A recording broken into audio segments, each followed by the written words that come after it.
तत्त्वं पूषणपावृणो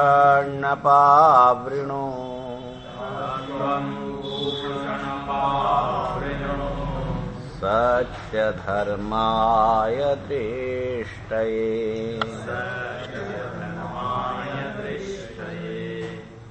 हिरण्मयेन पात्रेण सत्यस्याविहितं मुखं तत्त्वानुपूरणपावृणो सत्यधर्माय दृष्टये।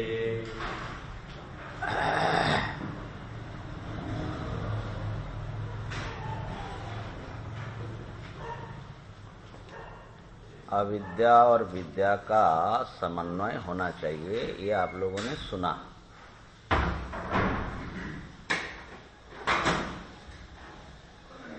अविद्या यानी शास्त्रीय कर्म है और विद्या यानी देवता का चिंतन है, ध्यान है, उपासना। तो केवल कर्म में रम जाना, भगवत ध्यान छोड़ देना, ये भी ठीक नहीं।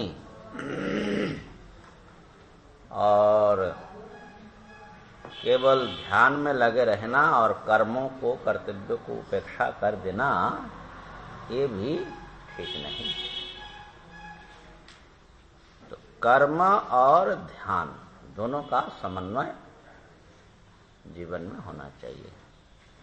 ध्यान माने भक्ति का एक रूप, कर्म भी भक्ति का एक रूप है।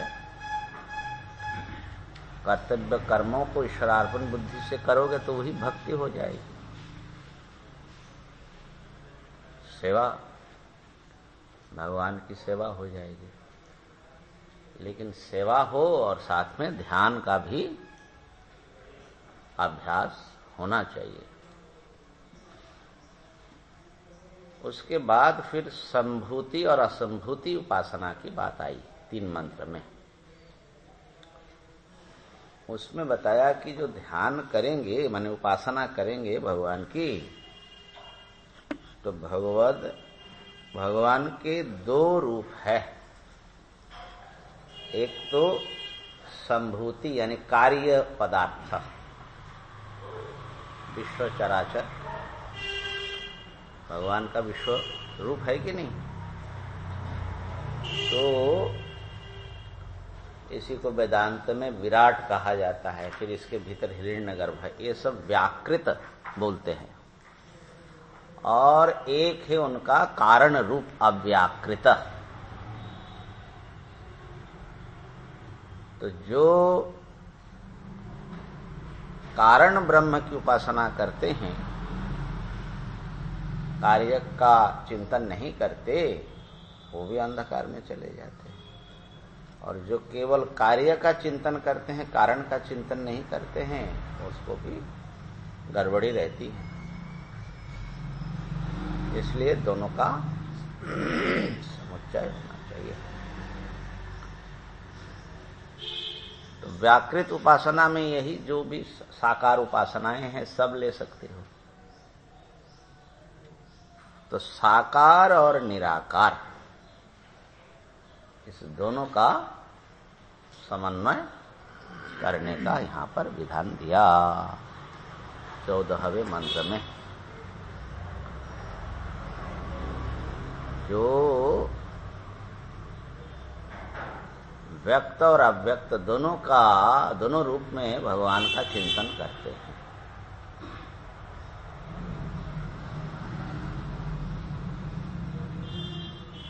तो जो केवल व्यक्त चिंतन करते हैं वो परिच्छिन्न में रह जाते हैं। भगवान की जो अनंतता है उसकी तरफ ध्यान नहीं जाता, बड़ा नुकसान है उसको।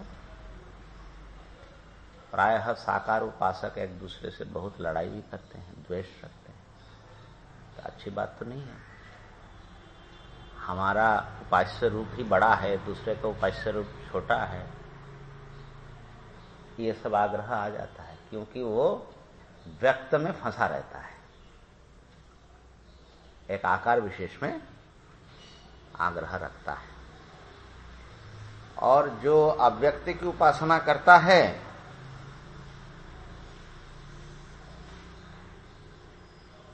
वो भी बोलते हैं कि बड़ा अंधकार में चला जाता है,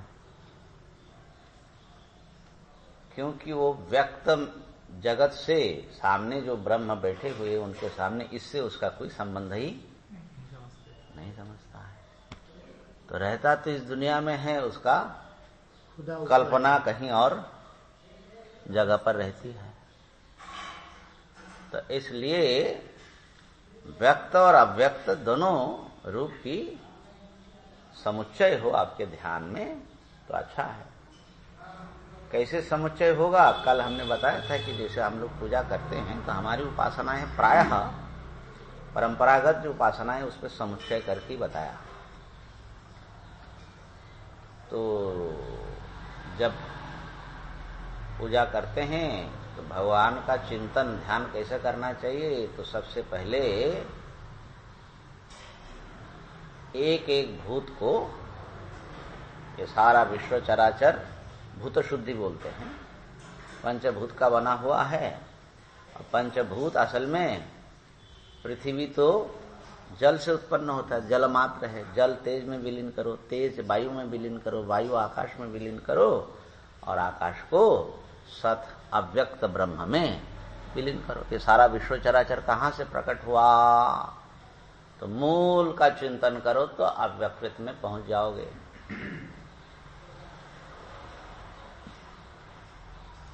और फिर वो अव्याकृत जो हैं तस्माद वै तस्माद आत्मना आकाश संभूतः, वो आकाश रूप में प्रकट हुए। फिर वही संकल्प करके, क्योंकि ईश्वर तो सत्य संकल्प है, फिर वायु आदि क्रम से ये सारा विश्व चराचर और इस शरीर रूप में भी आया, इसके भीतर वो जीव रूप में भी प्रवेश किए, और उसके भीतर जो है वो अंतर्यामी के रूप में, साक्षी के रूप में भी बैठ गए, है ना। और भी यदि आपको रूप की आवश्यकता है तो वो जो हैं अपने सत्य संकल्प से राम कृष्ण आदि रूप में अवतरित होते हैं। तो जो अव्यक्त हैं वही व्यक्त हैं। खूब ध्यान लगाइए, कोई दिक्कत नहीं है, ठीक ना। तो इस प्रकार से वही फिर ये विश्व चराचर और ये सब बने। देखो व्यक्त और अव्यक्त में कोई विरोध रहा? विरोध मालूम पड़ता है। एक ही जल भाप बन गया तो अव्यक्त, जल रूप में व्यक्त, बर्फ बन गया तो और ज्यादा व्यक्त। लेकिन उस बर्फ के भीतर जल भी है और भाप भी है कि नहीं है? नहीं है, है। तत्व कहां जाएगा? तो व्यक्त में अव्यक्त का दर्शन करो। एक व्यक्ति को जब हम देखते हैं तो व्यक्ति का खाली व्यक्त रूप ही देखते हैं, उसके भीतर जितना अव्यक्त समाया हुआ है उसके तरफ ध्यान किसको जाता है? अरे भैया, ये खाली बाहर से ऐसा चेहरा नहीं है, इसके भीतर वो उसके प्राण चल रहा है, मन चल रहा है, इंद्रिया कोई भी दिखाई नहीं पड़ता है, और उसके भीतर जो है कारण शरीर है, उसके भीतर आत्मा चैतन्य रूप में, तो सारा अव्यक्त सत्ता इस व्यक्त के भीतर समाया है कि नहीं है? प्रविष्ट है कि नहीं? तो व्यक्त देखते हुए अव्यक्त तक पहुंचो, और अव्यक्त के साथ में व्यक्त को जुड़ा समझो, अव्यक्त ही व्यक्त हुआ। बढ़िया उपासना हो जाएगी कि नहीं हो जाएगी?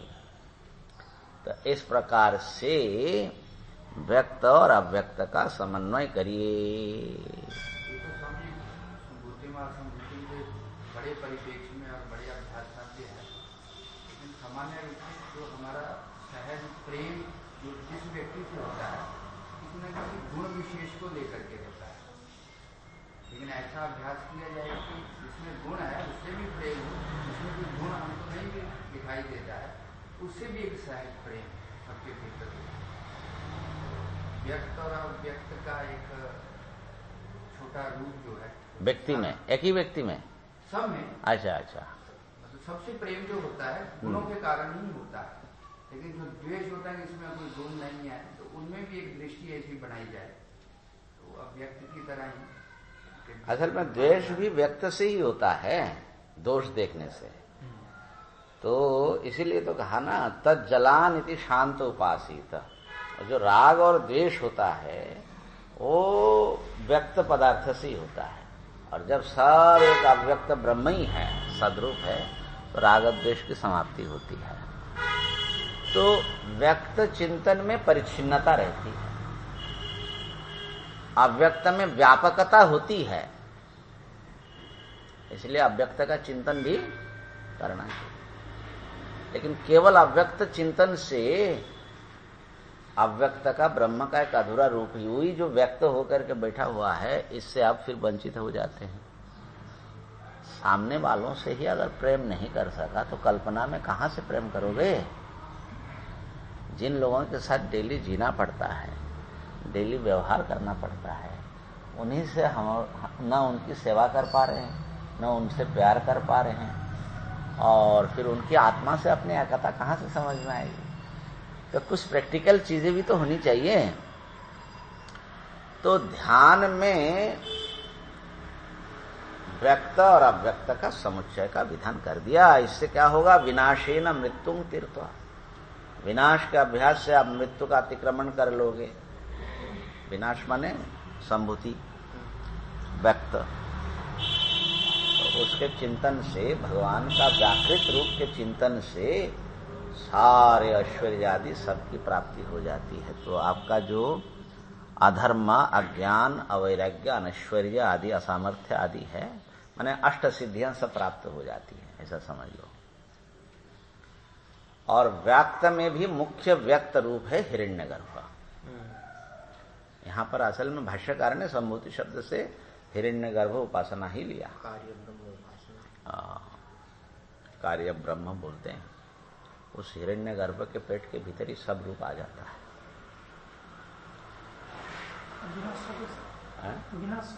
बिना शब्द से वही संभूति जो उत्पन्न होगा वही तो नष्ट होगा, है ना। और असंभूति की उपासना से आप अमृत बन जाओगे। अमृत मतलब अव्यक्त रूपता की प्राप्ति हो जाएगी, आप अपरिच्छिन्न हो जाओगे। प्रकृति लय फल बोलते हैं इसको, प्रकृति लीन। इसको गीता के क्षर और अक्षर दो भगवान के रूप है, उसके साथ मिला सकते हो। द्वाविमौ पुरुषो लोके, क्षर माने कार्य जो नाशवान है, तो विनाश आ गया, वही संभूति हो गया। और अक्षर माने अव्याकृत, अव्याकृत कारण सत्ता। हाँ, शुद्ध ब्रह्म तो ये दोनों रूप से उत्तम है, पारे हैं, वो दोनों का अधिष्ठान है। कार्य भी नहीं है, कारण भी नहीं। उसमें कार्य रूप भी अध्यस्त है, कारण रूपता भी अध्यस्त है। शुद्ध ब्रह्म तो क्षर अक्षर दोनों से पारे।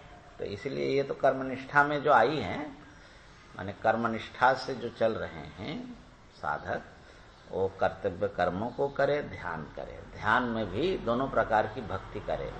साकार में भी भक्ति रखो, निराकार में भी भक्ति रखो, तब तुम्हारा जीवन बड़ा सुंदर दिव्य हो जाएगा, है ना।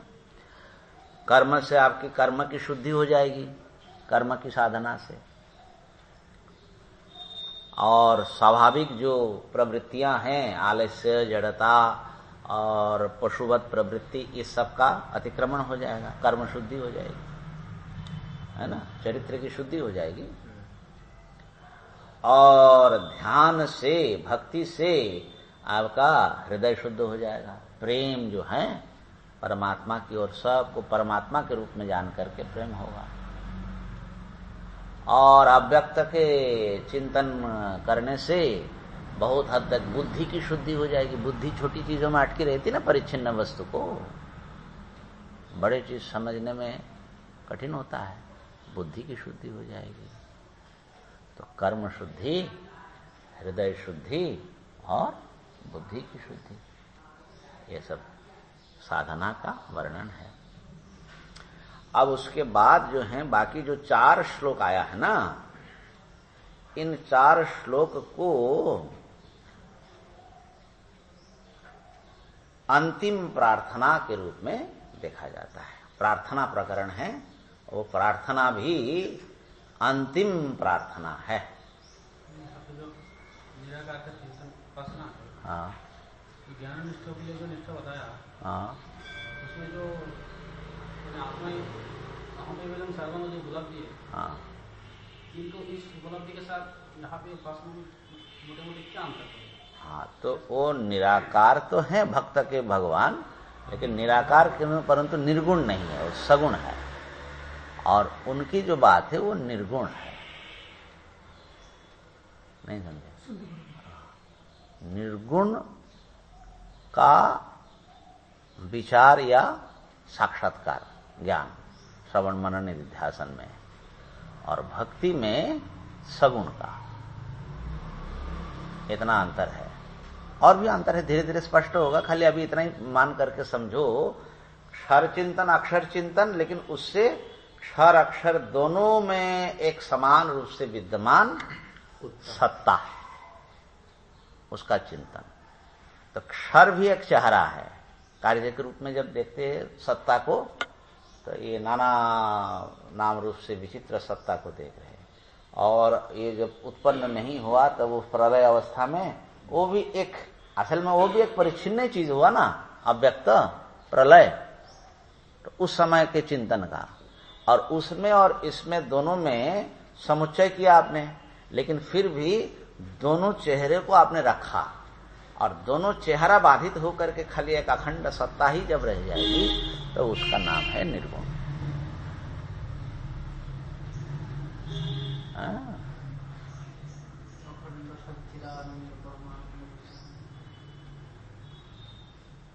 अव्याकृत ब्रह्म में सारे जगत का बीज है, वो जगत उत्पन्न कर सकता है, लेकिन आपका निर्गुण ब्रह्म जगत उगत कुछ नहीं है, कारण भी नहीं कार्य भी नहीं।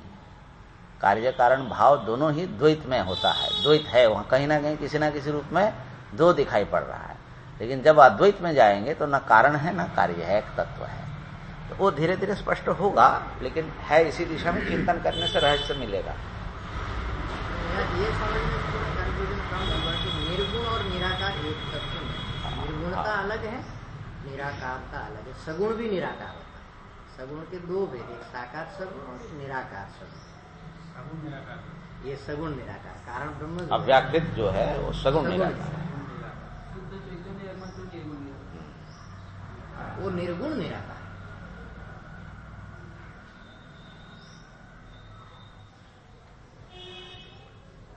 तो ये प्रार्थना प्रकरण है और अंतिम प्रार्थना है,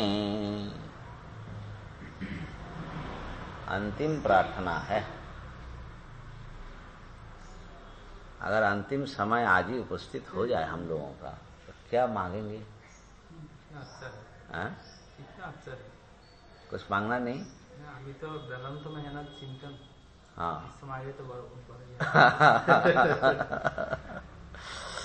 तो मेरे ख्याल से थोड़ा प्रार्थना तैयार रखना चाहिए कि भाई कब अंतिम समय आ जाए पता तो है नहीं है? तो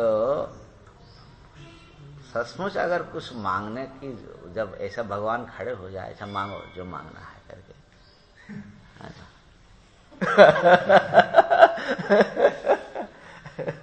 तो घबरा ही जाएंगे, क्या बोले क्या ना बोले, क्योंकि बुद्धि इतनी दाशा, मैंने व्यवसाय आदमी का बुद्धि तो है नहीं। बहुशा का हनन तस् बुद्ध व्यवसायी नाम, अरे भगवान ये भी दे देना वो भी दे देना, ऐसा भी कर देना, फिर कुछ वाणी रुक जाए बड़ा घबराहट हो जाएगी ना। दूसरी बात है कि आप मान लो कि संसार छूट जाए, यही मांग रहे हो, जैसे जादवेंद्र जी बोल रहे थे कि सचमुच जब ऐसे दिल से कहा करके धक्का खाया कि सब छूट जाएगा तो कैसे होगा तो हम भी ऐसा ही अनुभव किया कि भाई भगवान सब छूट जाए, बस खाली समाधि मग्न हो जाए। फिर बड़ा घबराया कि फिर क्या सब दिखाई नहीं पड़ेगा कभी भी समाधि से उठे ना तो बड़ा डर लगा हमारा। तो इसलिए हम क्या चाहते क्या मांगते हो हम लोगों को सब पता अचल में नहीं है, बस चल रहा है सही ऊपर ऊपर तो यहाँ कह रहे हैं कि बस तुम खरखर शुरू करोगे क्या जैसे ही हमारी प्रार्थना शुरू होती है तुम्हारा चक्र चालू होता है।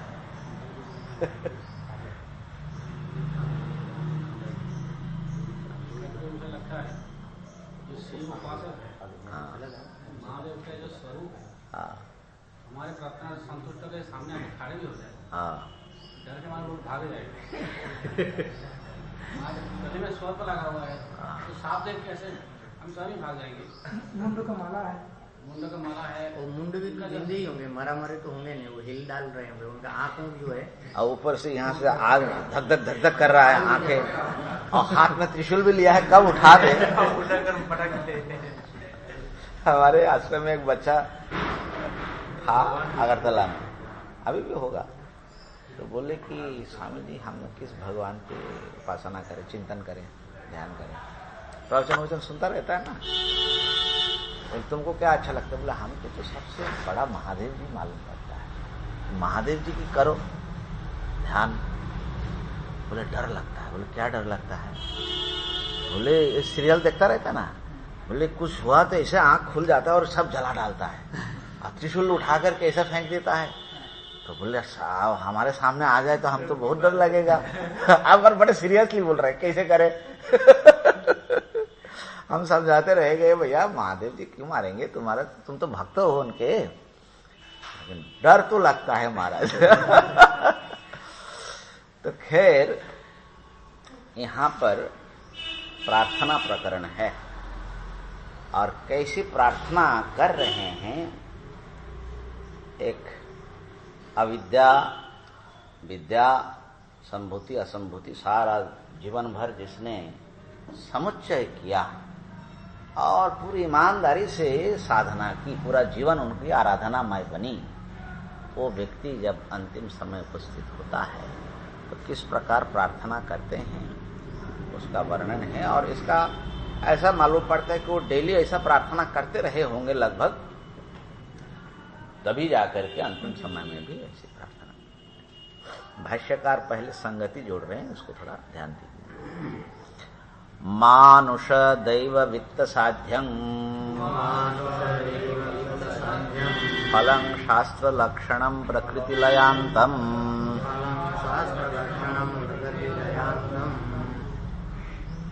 मानुष वित्त और दैव वित्त, दो प्रकार के वित्त हैं, धन है। एक मानुषी वित्त है और एक दैव वित्त है। तो मानुष वित्त और दैव वित्त दोनों मिल करके फल होता है। ये शास्त्र ने जो बताया, शास्त्रीय फल, शास्त्र लक्षणम मान शास्त्रम प्रमाणम यत्र प्रकृति लयांतम, प्रकृति लय तक कहीं देवता बन गए, हिरण्यगर्भ बन गए, ये सब हाईएस्ट रेंज है प्रकृति लय तक जो है कर्म का, क्रिया का फल है, अंतिम फल है। मानुष वित्त क्या है? तो मनुष्य वित्त है भैया, आपको जो एक मानव शरीर मिला है, कितना बड़ा धन है, कभी ख्याल करना। मानुष वित्त और साथ में जो सामग्रियां करके जिसका आप यज्ञ आदि कर्म में उपयोग करते हो, वो सब भी, बल्कि एक पूरा जो वातावरण भगवान ने दिया है, ये जिसका उपयोग हम करते हैं, ये मानुष वित्त में ही तो आना चाहिए। शरीर पाटवम, शरीर पाटवम गो भू हिरण्यादि साधन संपत्तिश्च मानुषम वित्तम, ये मानुष वित्त है। अपने वित्त का थोड़ा संभाल भी करना चाहिए। अपनी संपदाओं की जो रक्षा करता है ना, सुखी होता है, वो सुखी होता है। चाहे शरीर हो चाहे अन्य सामग्री को संभाल करके उसका सही उपयोग करना जो है, ये एक बड़ी परिपक्वता की जरूरत पड़ती है। इमेच्योर्ड व्यक्ति, बच्चा जैसे, बच्चे को कुछ समझ नहीं है, ऐसा हम लोग प्रायः अपनी संपदाओं से बर्ताव करते हैं।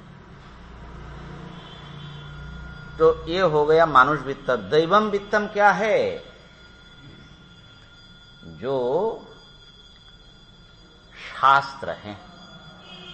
शास्त्र ने जो आपको ज्ञान दिया, जिस ज्ञान के आलोक में आप अपने रास्ता देख रहे हो, देवता की आराधना कर पा रहे हो, वो है आपका दैव वित्त।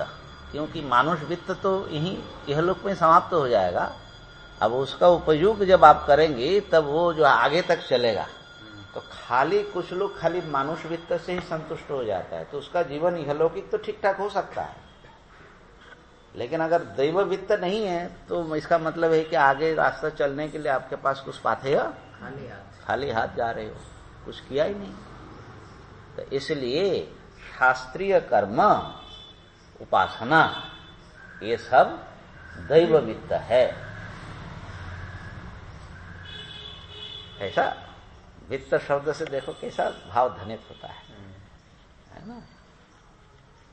और शास्त्रीय वित्त का थोड़ा सा और वो कर दिया भगवान ने, अभयम सत्य संशुद्धि, माने दैवी संपदा। संपदा, वहां पर संपद शब्द है। अच्छा, तो इसका फल जो है आपको प्रकृति लय तक पहुंच जाओगे, हिरण्यगर्भ भी बन सकते हो ब्रह्मा जी के रूप में। मतलब सारे विश्व चराचर के शासक आप बन सकते हैं। ऐसे ऐसी रास्ते हैं, ऐसे ऐसी गूढ़ विद्याएं हैं। अगर साधक उसमें लग जाए तो इतना बड़ा ऐश्वर्य की प्राप्ति उसको हो सकती है। एतावती संसार गति ही, बस यहीं तक जो है संसार में उत्कृष्ट से उत्कृष्टतर पद यहीं तक आप जा सकते हो। ब्रह्म पद माने प्रकृति लय, ब्रह्मा जी से भी थोड़ा आगे है, ब्रह्मा जी से भी आगे प्रकृति लय तक। इसको संसार गति इसलिए कहते कि माने वो भी अनित्य ही है ना। प्रकृति लय का भी प्रकृति लीन से भी आना पड़ता है ना। पुरुषम निर्गुणम प्राप्य काल संज्ञान विद्यते, याद आ रहा है, योग सूत्र में नहीं पढ़े हैं। तो जब तक व्यक्ति आत्मस्वरूप की प्राप्ति नहीं होती है तब तक तो उसको जाना आना लगा ही रहेगा, चाहे कितना भी ऊपर पहुंच जाओ। अच्छा, एतावती संसार गति की अतः परम पूर्वोक्तम आत्मैवाभूत विजानतः इति सर्वात्म भाव एव सर्वैषणा संन्यास ज्ञान निष्ठा फलम। इससे परे, अतः परम, इससे भी परे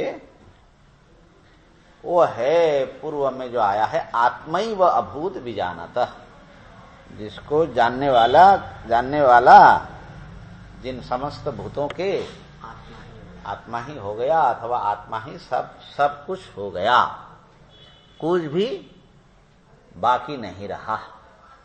आत्मैव अभूत विजानतः, इसको सर्वात्म भाव भी बोलते हैं।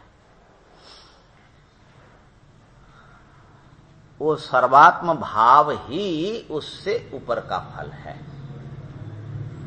प्रकृति लीन से भी ऊपर ये फल है। सबका जो वास्तविक आत्मा स्वरूप है सबका, वो बन जाना। जब प्रकृति लीन जो है, माने सब कुछ जो बना हुआ है, कार्य तो प्रकृति का ही परिणाम है। वो जब प्रकृति के साथ तादात्म्यापन्न है, लगभग सब पदार्थों की आत्मा तो वो बन ही गया, सब पदार्थ प्रकृति से ही बने हुए। तो आत्मेव अभूत विजानतः, उसका जो आत्मा भाव है और प्रकृति लय का जो आत्मा भाव है, दोनों में फिर भेद क्या रहेगा?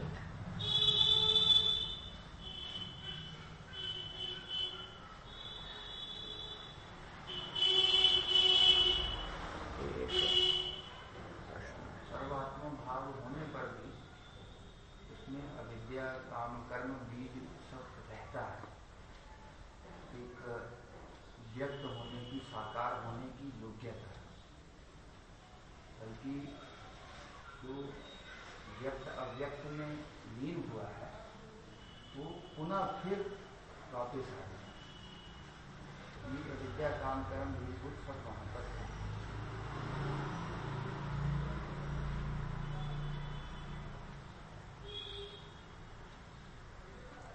लेकिन जब तक वो उसमें है,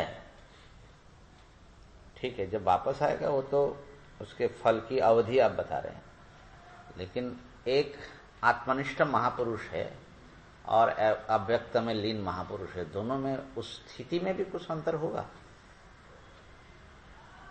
अंतर तो होगा।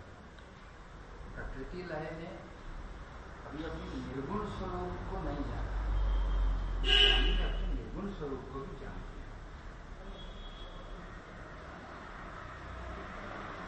जैसे आप गहरी नींद में चले गए, इसी प्रकार एक असंप्रज्ञात समाधि सो गया प्रकृति लय वाला, भाव प्रत्यय विदेह प्रकृति लया नाम है, गहरे आनंद की मस्ती में डूबे, लेकिन वहां पर शुद्ध चैतन्य स्वरूप का बोध नहीं है, उपाधि युक्त रूप का बोध है, लेकिन उपाधि हावी है, समझे ना। शुद्ध सत्ता का बोध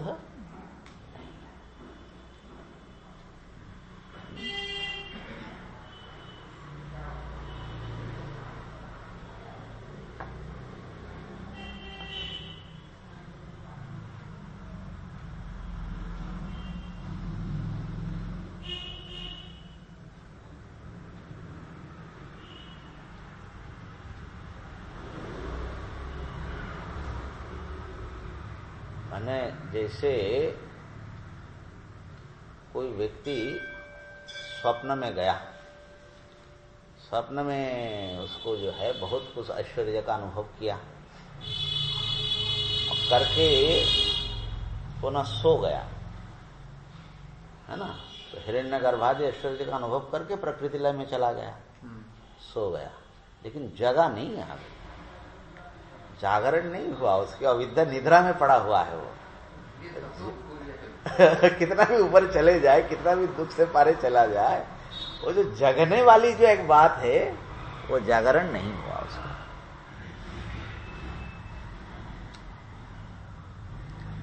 मुश्किल है। 8-10 यदि प्रकृति लय पुरुष हो तो इस शरीर के भीतर भी तो होंगे हमारे वाले में। हाँ, वो सब इसको अपना ही, उनके इस शरीर के जितने सारे भोग हैं, हाँ, क्रियाकलाप है, सब उनको अपना ही महसूस होता होगा। प्रकृति लय वालों का। हाँ, प्रकृति लय को तो व्यक्त का महसूस होगा नहीं। माने कारण तत्व जो यहाँ तो आया हुआ शरीर, कारण कारणांश आया हुआ, वहां पर जो कारण उपासना है ना, वो कार्य रहित कारण मात्र की उपासना है ना। और यदि समुच्चय कर लिया तब तो फिर कार्य कारण दोनों का उपासना हो सकती है, लेकिन फिर भी अधिष्ठान का बोध नहीं। हाँ, इसको माने ये जो कारण की जो प्रसृति है, हाँ, यावत कार्यों के भीतर, हाँ, तो प्रकृति लय महापुरुष यावत कार्यों के भीतर प्रसृत होगा नहीं। माने प्रकृति में यदि लीन रहा, हाँ, तब तो उसको कार्य की अनुभूति नहीं रहेगी, कार्य की अनुभूति नहीं रहेगी। अच्छा, लेकिन कार्यानुभूति में जो आनंद है उससे बहुत ज्यादा आनंद उनको मिलता है कारण। और ये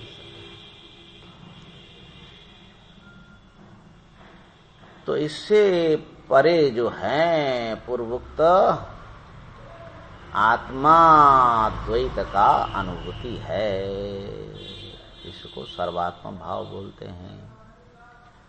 और ये सर्वात्म भाव किससे मिलेगा?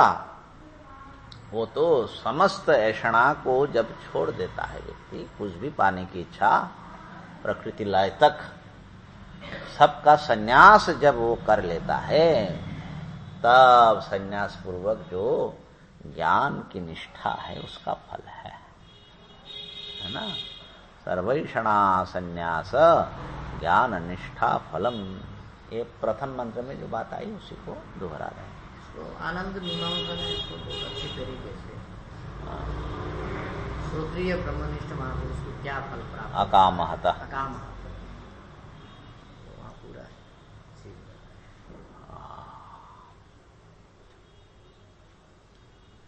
हमारा चित्त जो है छोटी छोटी चीजों में अटका है। प्रकृति लय हुई तो कुछ समझता ही नहीं बुद्धि। उसकी आकांक्षा होना तो दूर की बात है। माने जैसे कुत्ते सुअर को ये वेदांत का रस मालूम पड़ने का तो कोई सवाल ही नहीं होता है, लेकिन जैसे जो स्कूल आदि में जाने आने का जो आनंद है उसका भी कोई, ये सिनेमा देखने का जो आनंद है वो भी कुत्ते को बैठा दो तो उसको भी कुछ मजा आएगा कि नहीं आएगा, हमको तो घोर संदेह है। तो कहने का अर्थ है कि हम लोगों को तो ये हिरण्यगर्भ प्रकृति लय कुछ समझ में ही नहीं आता। शाब्दिक तत्व ही है। तो माने हृदय, हम लोगों की बुद्धि, हृदय, प्रवृत्ति इतनी छोटी चीजों में अटकी हुई है। हाँ, लेकिन इतना जरूर है कि ये अगर विद्या आदि की साधना करते करते वो व्यक्ति जो है उसका बुद्धि भी बड़ी होती जाती है, हृदय भी विशाल होता है। समझते तो समझने लग जाते हैं, क्योंकि भगवान ना मनुष्य को थोड़ी बुद्धि ऐसी दी है कि वो समझते समझ सकता है। पहली बार जब ये सब सुनते हैं तो सब क्या हंसी आती है कि क्या क्या बोल रहे हैं। संबुद्धि और संबुद्धि और यही सब क्या चीज है।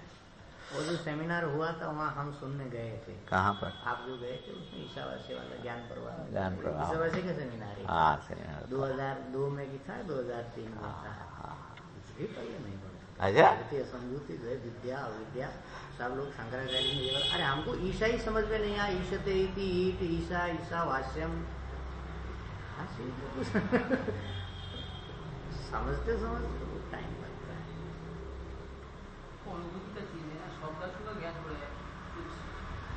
शब्दार्थ का ज्ञान नहीं होता है पहले बाबा। अनुभूति तो बहुत ऊंची चीज है। शब्दार्थ का ज्ञान तो सर्वैषणासन्यास, इसका कारण है ना, सर्वैषणासन्यास पूर्वक ज्ञान निष्ठा का फल है। एवं द्विप्रकारः प्रवृत्ति निवृत्ति लक्षणों वेदार्थोत्र प्रकाशितः। इस प्रकार से वेद का जो दो उपदेश है, दो प्रयोजन है, प्रवृत्ति रूप धर्म और निवृत्ति रूप धर्म, इन दोनों का प्रकाश दो मंत्र में हो गया। बस ये दो ही रूप होते हैं। दो या मंत्र तो माने वहाँ पूर्व ईशावासी प्रवृत्ति है, हाँ। प्रकृति लय तक पाने की आकांक्षा, और निवृत्ति है कुछ भी पाने की आकांक्षा नहीं, अपने स्वरूप में। बस ये दो ही चीज है, एक तो आगे बढ़ो या जैसा है उस अपने स्वरूप स्थिति में पहुंच जाओ। तो आगे बढ़ने बढ़ते बढ़ते बढ़ते बढ़ते प्रकृति लय तक आगे बढ़ सकते हो, प्रवृत्ति साधना है। ये संसार स्वामी जो मिसाइल लॉन्चर पैड होता है ना, ऐसा लॉन्चर पैड है। हाँ। तो यहाँ से जो सबसे जोर से झटके से जो लॉन्च करेगा, हाँ। वो ब्रह्मलोक प्रकृति लय तक जाएगा। संसार वाला उतना तक लॉन्च कर सकता है। यथावती संसार गति, इतना ही जो है, इसकी रेंज उतनी है, उतनी है, उतने तक लॉन्च कर सकता है। ठीक है। तो तत्र प्रवृत्ति लक्षणस्य वेदार्थस्य विधि प्रतिषेध लक्षणस्य कृष्णस्य प्रकाशने प्रवर्ग्यान्तं ब्राह्मणम् उपयुक्तम्।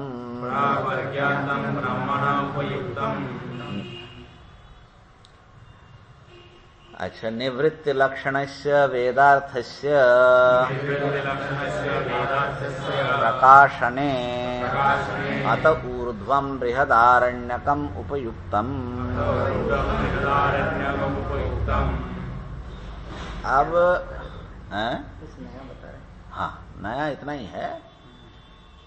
वेद का दो विभाग आप लोग जानते ही हो, कर्मकांड और ज्ञान कांड। तो जो उपनिषद आप पढ़ रहे हैं ये किसका अंतर्गत है? ज्ञान कांड। किस वेद के अंतर्गत है? शुक्ल यजुर्वेद का।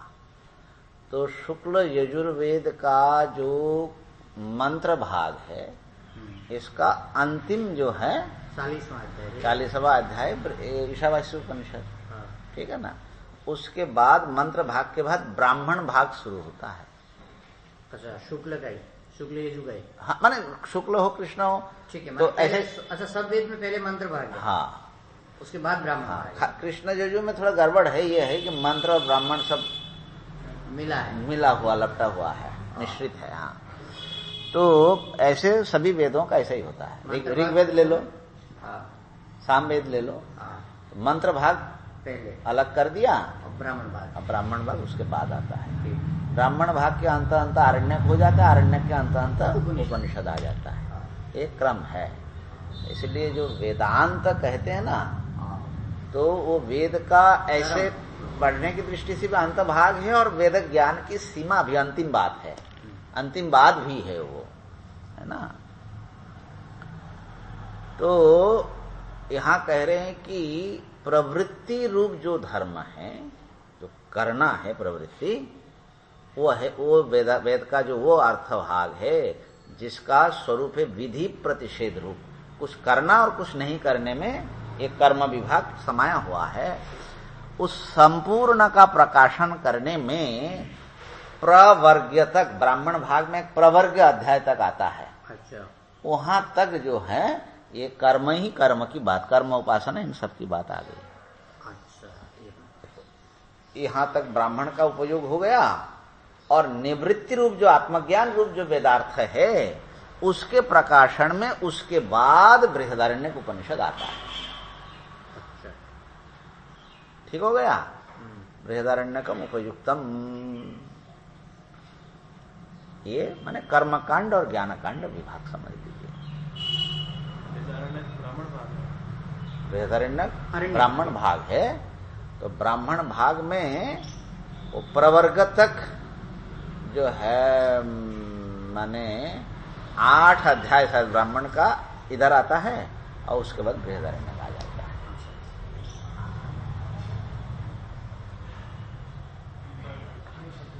हाँ? प्रवर्ग्य जो है एक कर्म का विशेष प्रकार है, प्रवर्ग्य उसका नाम होता है। वो सब लता और क्या क्या वो ला करके कूट काट करके उसको फिर वो मिलाते हैं, फिर उस दही मधुनर, दही मधु आदि डाल करके वो बनाते, फिर उसका हवन करते, फिर उसका प्राशन करते, एक प्रवर्ग्य कर्म है। अच्छा, अब ये जो प्रवृत्ति लक्षण जो वेद का आदेश है, वेदार्थ, वेद का अर्थ माने एक वेद का एक अर्थ है कर्म, वेद का एक अर्थ है ब्रह्म। यही कर्मकांड और ब्रह्मकांड ना। वेद का ही अर्थ माने जब दर्शपूर्ण वाक्य पढ़ोगे तो अंततः क्या समझ में आएगा, माने कर्म का रूप ही तो समझ में आएगा। तो प्रवृत्ति रूप जो वेदार्थ है उसमें क्या क्या प्रवृत्ति करनी है, तो समझ लीजिए कि आपके जन्म के प्रारंभ से लेकर के इस शरीर का अंत तक ये पूरा जो है, तत्र निषेकादि श्मशानान्तं कर्म कुर्वन् जिजीविषेद यो विद्यया सह अपरब्रह्म विषयया तदुक्तम विद्यां च यस्तद्वेदो वयं सह अविद्यया मृत्युं तीर्त्वा विद्यामृतमश्नुते इति। उसमें निषेक से लेकर के, निषेक माने गर्भाधान का समय, जिस क्षण में व्यक्ति मातृगर्भ में प्रविष्ट होता है पिता के शरीर से, उसको बोलते निषेक। तो निषेक है आदि, और श्मशान में है अंतिम। चलते चलते कहां तक पहुंचेंगे महाराज? श्मशान तक ही पहुंचेंगे, श्मशानांत।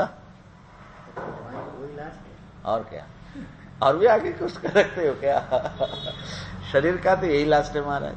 निषेक आदि श्मशानांतम कर्म कुर्वन, कर्म करते हुए जिजीविषेत, जीने की इच्छा जो रखता है वो कर्म के साथ साथ सह विद्या अपर ब्रह्म विषयया, अपर ब्रह्म विषयक माने सगुण विषयक, देवता विषयक जो विद्या है उसके साथ में जो कर्म करता हुआ जीता है, माने विद्या विद्या का समन्वय करके जो जीता है, तदुक्तम वो कहा भी है। हाँ, ये सब कहा है। उनके लिए अब ये आगे उनकी आराधना का, उनके इस दुनिया से जाने से पहले समझ लो कि एक अंतिम कर्तव्य वो कर रहा है, वो ये अगले 4 मंत्र में प्रकाशित कर रहे हैं। तत्र वो जो प्रथम मंत्र वाले हैं, हाँ, उनके लिए नहीं है, निष्ठा वाले जो अधिकारी, उनके लिए नहीं है। न तस्य प्राणा उत्क्राम, हाँ, उनके तो आना जाना है नहीं ना, उनके लिए तो प्रार्थना का प्रश्न नहीं। ये जो साधक है जिन्होंने विद्या और अविद्या का समुच्चय पूर्वक अनुष्ठान किया जिंदगी भर, अब उनके प्रस्थान का समय है। ठीक। तत्र केन मार्गेण अमृतत्वमश्नुते इत्युच्यते। किस मार्ग से वो यहाँ से शरीर छोड़ता है और किस मार्ग से वहाँ अमृतत्व तक प्राप्त होता है, माने प्रकृति लय तक, वो एक रास्ता तो होगा, कुछ क्रम तो होगा, तो उसकी बात यहाँ पर प्रकाश कर रहे हैं। तद यत् तत् सत्यम असौ स आदित्यो य एष एतस्मिन् मंडले पुरुषो यश्चायं दक्षिणे अक्षन् पुरुषः एतदुभयं सत्यं ब्रह्मोपासीनो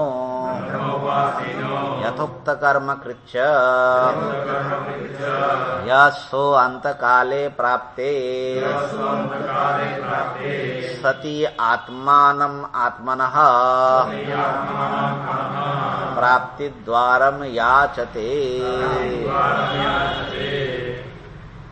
ये जो आदित्य हैं, असौ तत्सत्यम, वो सत्य है, आदित्य सत्य है। हाँ, सत्य है, माने सत और त्यत है ना। तो त्यत जो है वो अमूर्त है और सत जो है वो मूर्त है। अमूर्त में आकाश वायु आ जाता है और मूर्त पदार्थ में बाकी 3 भूत आ जाता है, तेज जल पृथ्वी, और उस 3 भूत का सार रूप जो है सूर्य है। अग्नि, वायु, पृथ्वी, अग्नि, जल और पृथ्वी, तीनों का निचोड़ जो है सूर्य है। अग्नि और पृथ्वी तो ठीक है, जल कैसे है? माने जितने भी मूर्त पदार्थ है सबसे आकृष्ट कौन करता है? सूर्य। इसमें कोई संदेह नहीं है। माने कभी कितना ध्यान से आप लोगों ने देखा या प्रेम से भी देखना पड़ता है, ऐसा आकर्षक मालूम पड़ता है। क्या चमक रहा है महाराज वहां पर? हनुमान जी कूद ही गए, हनुमान जी कूद ही गए। हाँ, वो बात सही है। क्या चमक रहा है और कैसे चमकता रहता है इतना। एक दिया जलाओ तो कितना देर जलता है? हाँ? कब से चल रहा, बड़े ही कितने ऊपर, अभी इसके वर्णन आएंगे। तो ये सत्य है महाराज, है ना, सत्य रूप है, माने समस्त। ये तीनों सत्य शब्द से कहे। हाँ, सत्य, सत और त्यक्त। सत्या तो अमूर्त हो गया, तो अमूर्त का सार तो हिरण्यगर्भ बताएंगे, माने अमूर्त में उधर भी सार अव्यक्त है। हाँ, उसका भी सार है। ये असल में बृहदारण्यक जब पढ़ोगे तभी ये स्पष्ट होगा उपासना का रूप। यहाँ तो खाली थोड़ा सा संस्कार डालते हुए आगे बढ़ना है। तो आदित्य, यह ऐसा आदित्य, ये जो आदित्य है महाराज, एतस्मिन् मंडले पुरुषः तद्यत् तत् सत्यम असौ स आदित्य यह ऐसा तस्मिन् मंडले पुरुष। अब उस आदित्य के भीतर एक पुरुष बैठा हुआ है। उसकी बात आएगी। हाँ हाँ, आदित्य के भीतर एक पुरुष बैठा हुआ है। आदित्य माने कोई जड़ ज्योति माने खाली नहीं है, एक पुरुष है वो। और यश्च अयम दक्षिणाक्षण पुरुष, और हमारे उपासक के दाहिने आंख में जो पुरुष बैठा हुआ है, अक्षी पुरुष। हाँ, एतद उभयम सत्यम ब्रह्म, दोनों की एकात्मता करके दोनों को ही, दोनों सत्य, दोनों एक ही है असल में। यहां पर भी आगे आएगा, वही यहां भी बैठा हुआ है। हाँ, और वहां जो बैठा है वो यही उस रूप में वहां बैठा है। इस रूप वाला उधर बैठा है, उस रूप वाला यहाँ बैठा है। हाँ, दोनों एक ही है, दोनों एक ही है। दोनों एक ही। हाँ, एतद उभयम सत्यम ब्रह्म उपासीना, बैठे हुए उपासीना, सत्यम ब्रह्म, एतद उभयम सत्यम ब्रह्म। इस सत्यम ब्रह्म का उपासीना, जो माने उपासक है, साधक है। और यथोक्त कर्म कृत्य, और निषेक से लेकर के स्मशान तक कर्म भी किया उसने। सा, ऐसा जो कर्म उपासना का समुच्चय साधक, समुच्चयकारी जो साधक है, वो अंत काले प्राप्ते, अब जब शरीर छोड़ने का समय आ गया तो सत्य आत्मानम, सत्य स्वरूप जो ये पुरुष आत्मा है, उस आत्मा को आत्मनः प्राप्ति द्वारम, अपने को प्राप्ति का द्वार, अपने का प्राप्ति का जो द्वार है, आत्मनः प्राप्ति द्वारम, अपने आप को जो भी हमको फल मिलना है, माने तत्स्वरूपता की प्राप्ति, उस प्राप्ति के द्वार की याचना करते हैं। माने दरवाजा खोल दीजिए, हमको आपके भीतर प्रविष्ट होना है। ऐसा उपास्य के साथ एक होना है ना। प्राप्ति द्वारम याचते, ये याचना कर रहे हैं। हिरणमयेन पात्रेण, उच्चारण तो कर लिया। तो हिरणमय पात्र से, पात्र के द्वारा सत्य का मुख अपिहित माने ढका हुआ है। वो जो वो जो मुख है, त्वम है पूषण, पूषण है, पोषक, पोषण करने वाले भगवान, आप त्वम अपावृणु, उसको खोल दीजिए। किसके लिए खोल दे महाराज? कहा कि सत्य धर्माय, जो सत्य का उपासना करते करते, सत्य धर्म का पालन करते करते आज आपके द्वार तक पहुंच गया। सत्य धर्म माने अपने आप को बोल रहे हैं, सत्य धर्माय। क्यों खोल दे? दृष्टये माने हाँ, उपलब्धि अनुभव करना चाहते हैं। इसको भाष्य पढ़े तो फिर देखते। हिरणमयेन पात्रेण, हिरणमयमिव हिरण्मयम्, ज्योतिर्मयम् इत्येतत्। हिरणमय पात्र से माने, हिरणमय माने हिरण सचमुच सोने का बना हुआ नहीं है, सोना जैसा ज्योतिर्मय वो पात्र है, जिस पात्र से सत्य का मुख ढका हुआ है।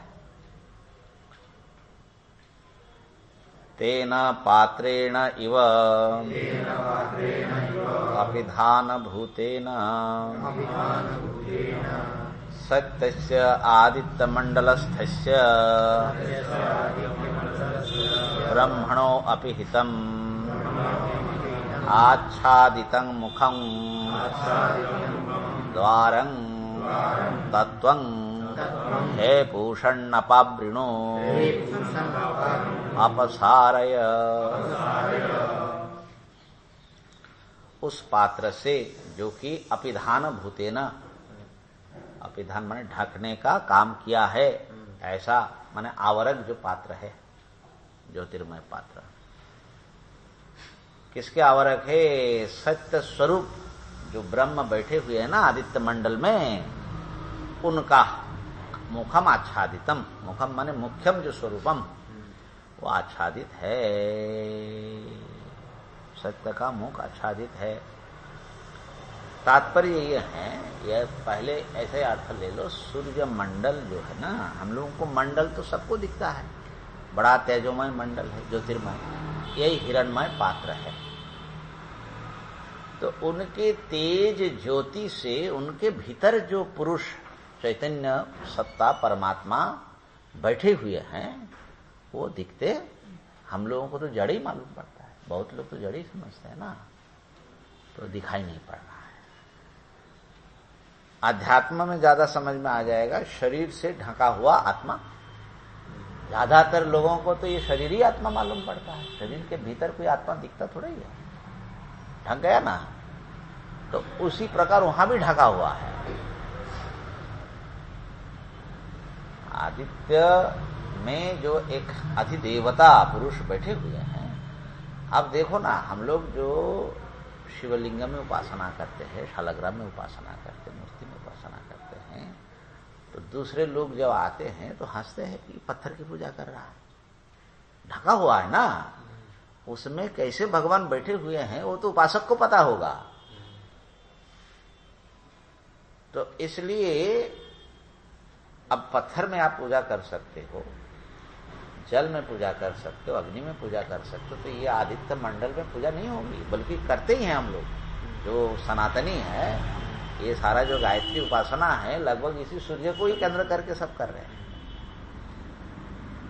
भूर्भुवः स्वः तत्सवितुर्वरेण्यं भर्गो देवस्य धीमहि। अच्छा, पुराने जमाने में उपासना के लिए कैसे कैसे तत्व जो है ढूंढे हैं। अब काशी छोड़ के जाएंगे तो बाबा विश्वनाथ जी तो लिंग रूप में तो यहीं रह जाएंगे, लिंग तो जाएगा नहीं साथ में। लेकिन जिन्होंने सूर्य को ही लिंग मान लिया, उनका शिवलिंग कहाँ ओझल होगा बताओ तो।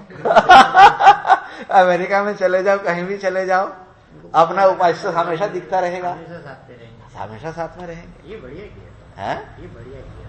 पैक करने का जरूरत, पैक करने का जो खटर पटर है। अब बढ़िया, आलसी के कारण, आलस्य के कारण बोल रहे हो। सब जगह उपलब्धता है ना। हाँ, ये बड़ी विशिष्ट बात है भैया। माने उस दृष्टि से, अगर उस दृष्टि को उपासक डेवलप करता है, विकसित करता है ना, तो उनको बड़ा खूबसूरत उपासना हो जाती है। अरे आप स्नान वान करके तैयार हो गए, वो तो तैयार बैठे ही है। हाँ, फटाफट पूजा करिए, फटाफट आप दीजिए, अर्घ्य दीजिए और सब सारी पूजा कर लो, करिए, पूजा करिए, मंत्र जप करो। जहाँ पर जाएंगे जल का अभाव नहीं है। हाँ, और तो देने का कोई दिक्कत नहीं है, हाथ तो सब है। ये तो बढ़िया है, है? ये बढ़िया है। जहाँ भी जाओ फटाफट पूजा करो। हाँ, और उनके जो है अशुद्ध होने का कोई सवाल ही कहीं नहीं है।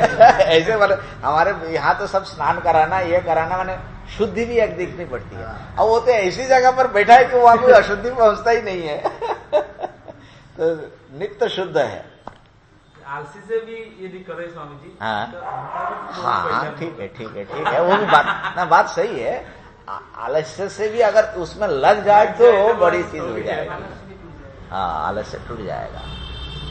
तो कैसे कैसे सब माने प्रतीक ढूंढते थे, अनंत ब्रह्म का सूर्य हैं। ये लिंग बढ़िया खुदा, हमेशा उसके साथ ही रहे। तेजोलिंगम न, तेजोलिंग होता है। हाँ, माने भगवान शिव का अष्टलिंग मानते हैं ना, तेजोलिंग है। पंचभूत, पृथ्वी लिंग, जल लिंग, ऐसा ना, तो तेजोलिंग। अब इससे बढ़िया लिंग आपको कहाँ मिलेगा। तो और यदि आपको विष्णु भक्ति है तो उसी को सालग्राम मान लो, गोल मॉडल तो है ही है। बल्कि भगवान नारायण का ध्येन भी ऐसे ही करते हैं। हैं? क्या है? नारायण सरसिजा सन सन्निविष्ट आता है ना?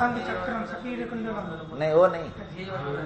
ध्येय सदा सवित्री मंडल मध्यवर्ती नारायण सरसिजा सन सन्निविष्ट। हाँ, तो ये हमेशा ध्यान लगाते हैं, जब पूजा करते हैं तो ये मंत्र तो आता है। सूर्य मंडल के भीतर नारायण भगवान बैठे हुए हैं, तो वही जो सत्य स्वरूप नारायण है, सत्य नारायण सब जुड़ेंगे। सत्यनारायण तो वही है महाराज। हाँ, वो भी जुड़ जाएंगे। तो इस प्रकार से उस सत्य स्वरूप ब्रह्म का मुख इस हिरणमय पात्र से, माने तेजोमय ज्योतिर्मय पात्र से आच्छादित है, इसलिए आपका चेहरा हमको ठीक से नहीं दिखता है। हे पूषण, पूषण शब्द का अर्थ तो ऐसे तो सूर्य ही है यहाँ पर, लेकिन शब्द का भी अपना अर्थ है। ऐसे कुछ लोगों का व्रत होता है जो सूर्य का दर्शन किए बिना अन्न नहीं खाते। अच्छा, सूर्य का मुख देखे बिना। वाह, बुरे लोगों का व्रत होता है। ये सब किसी ना किसी उपासना का कोई अंग जो है वो छिन्न भिन्न होते होते होते होते भी कुछ संस्कार रूप में सूर्य का दर्शन चला आ रहा है। ब्रह्मा विष्णु, ये आदित्य हृदय में भी ऐसा वो सीख बोलते हैं, ब्रह्मा विष्णु मय स्वरूप से भी है। आदित्य हृदय में तो पूषण शब्द का आगे अर्थ लिखेंगे। सूर्य को पूषण क्यों कह रहे हैं? जगतः पोषणात्। अब देखो सूर्य कितने रूप से हम लोगों को पोषण कर रहे हैं, है ना।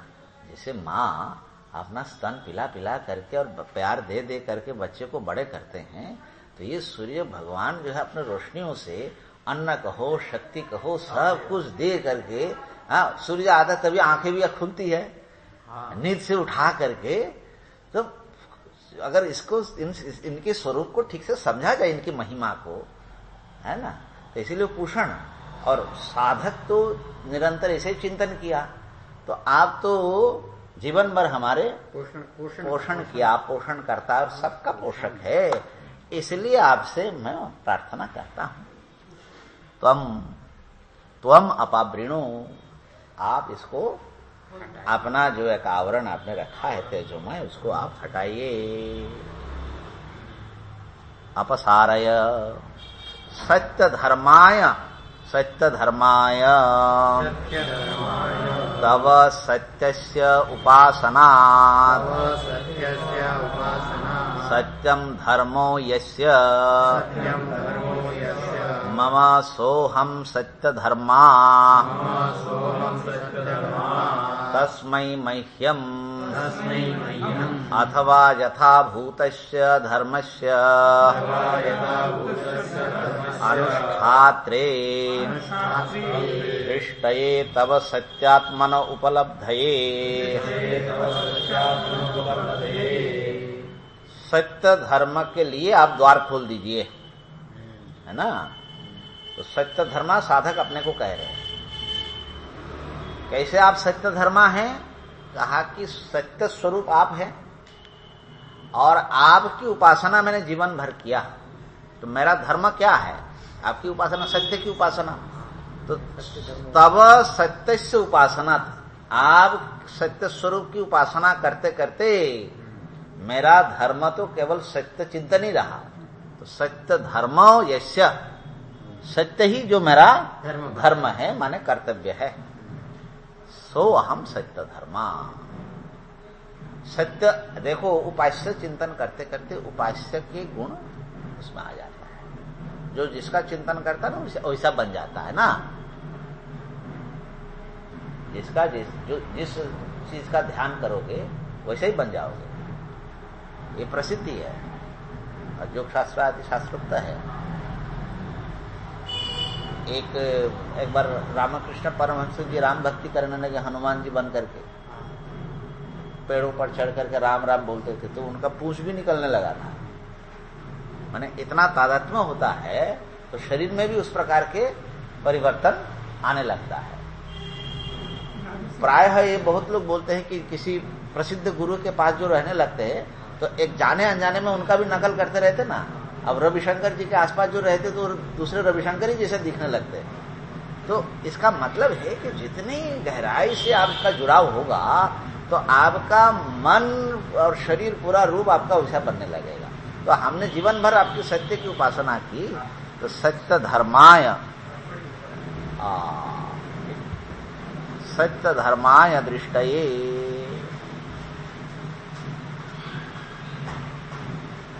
ऐसे सत्य धर्मा मैं हूं, उस मेरे लिए आप अपसारण करिए।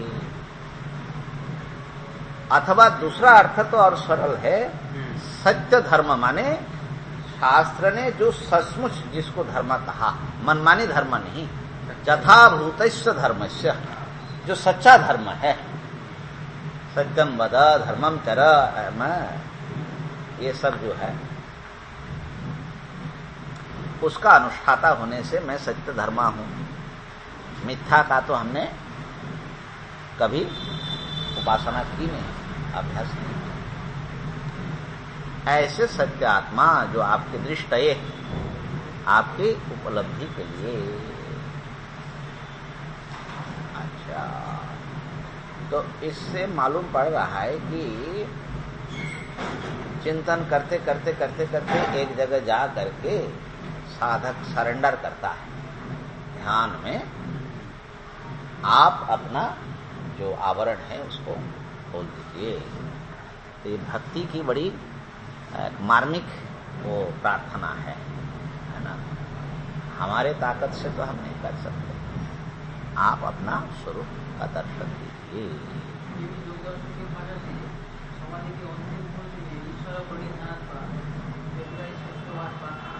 प्रार्थना बन जाती। पूषन्नेकर्षे यमः सूर्य प्राजापत्य व्यूहरश्मिन् समूह।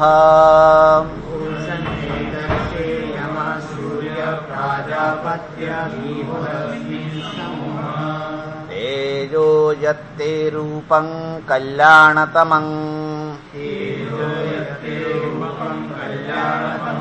तत्ते पश्यामि।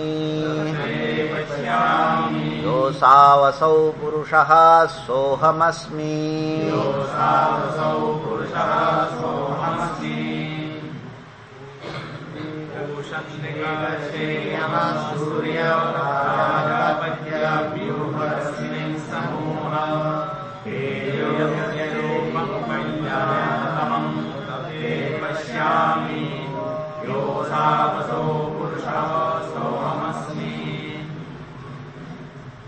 ये भी प्रार्थना ही है। पूषण माने हे पूषण, हे पूषण जगतः पोषणात्। पूषा रविः,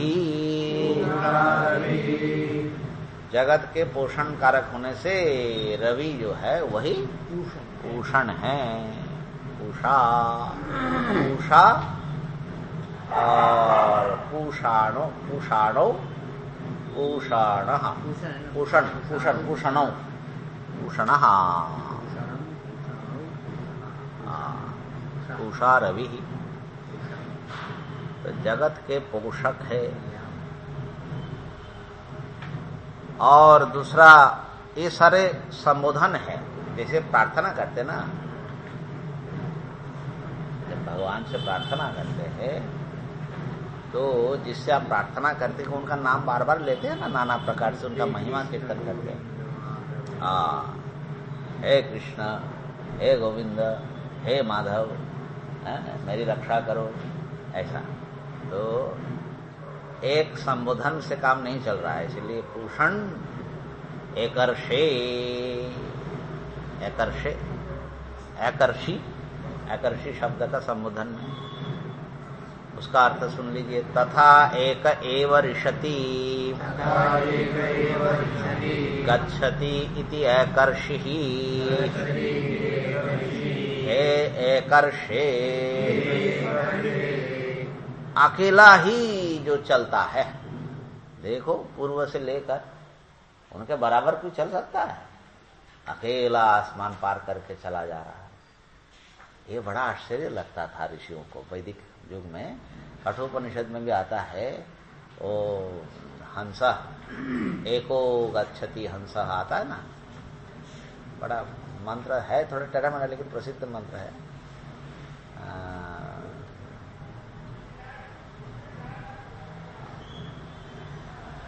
तो एक जो भोज प्रबंध में भी एक श्लोक, हाँ भोज में भी है, बोले बढ़िया है।